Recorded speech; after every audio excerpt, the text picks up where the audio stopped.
A classical language is a language with a literature that is classical. According to UC Berkeley linguist George L. Hart, it should be ancient. It should be an independent tradition that arose mostly on its own, not as an offshoot of another tradition. And it must have a large and extremely rich body of ancient literature. Classical languages are typically dead languages, or show a high degree of diglossia, as the spoken varieties of the language diverge further away from the classical written language over time. Classical studies. In the context of traditional European classical studies, the classical languages refer to ancient Greek and Latin, which were the literary languages of the Mediterranean world in classical antiquity. In terms of worldwide cultural importance, Edward Sapir language would extend the list to include Chinese, Arabic, and Sanskrit.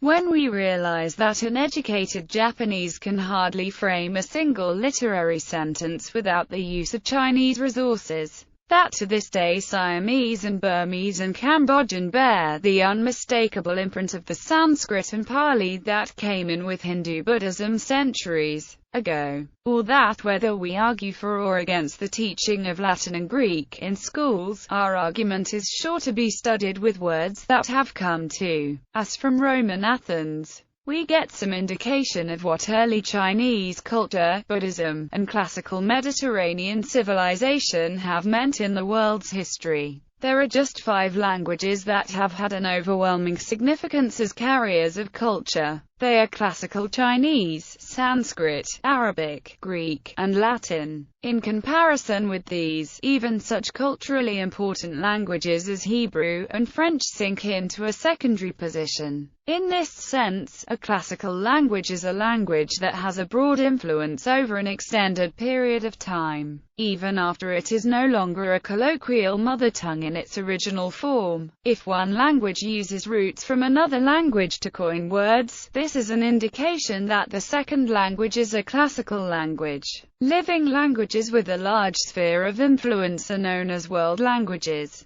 General usage. The following languages are generally taken to have a classical stage. Such a stage is limited in time and is considered classical if it comes to be regarded as a literary golden age retrospectively. Thus, classical Greek is the language of 5th to 4th century BC Athens and, as such, only a small subset of the varieties of the Greek language as a whole. A classical period usually corresponds to a flowering of literature following an archaic period, such as classical Latin succeeding Old Latin, classical Sumerian succeeding archaic Sumerian, classical Sanskrit succeeding Vedic Sanskrit, classical Persian succeeding Old Persian. This is partly a matter of terminology, and for example Old Chinese is taken to include rather than precede classical Chinese. In some cases, such as those of Arabic and Tamil, the classical stage corresponds to the earliest attested literary variant. Antiquity: Classical Sumerian, Middle Egyptian, Old Babylonian, Middle Assyrian, Classical Hebrew,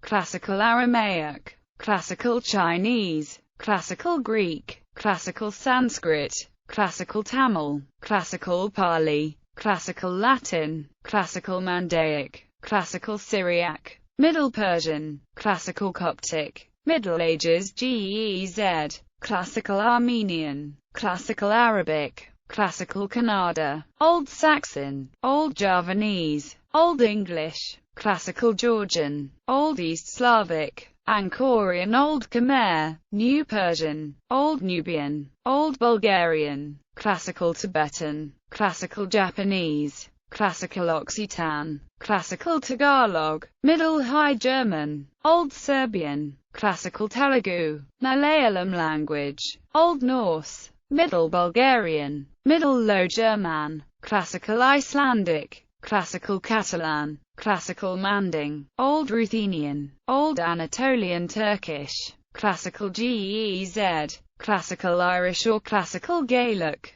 Classical Wolof, Middle English, Classical Hungarian, Classical Songhair, Early New High German, Classical Malay, Middle Oriya, Chagatai, pre-colonial Americas, Classical Maya, Classical Quechua, Classical Nahuatl, Classical Quechua, Classical Tupi, Classical Mapuche, Early Modern Period Renaissance Italian, Late Old Portuguese, Early Modern Spanish, Classical Azeri, Classical Danish, Old Lithuanian, Early Modern English, Middle Polish, Classical Ottoman Turkish, Manchu language, Early Modern Dutch, Early Modern French, Classical Ladino, Classical Russian, Classical Mongolian language, Classical Yiddish,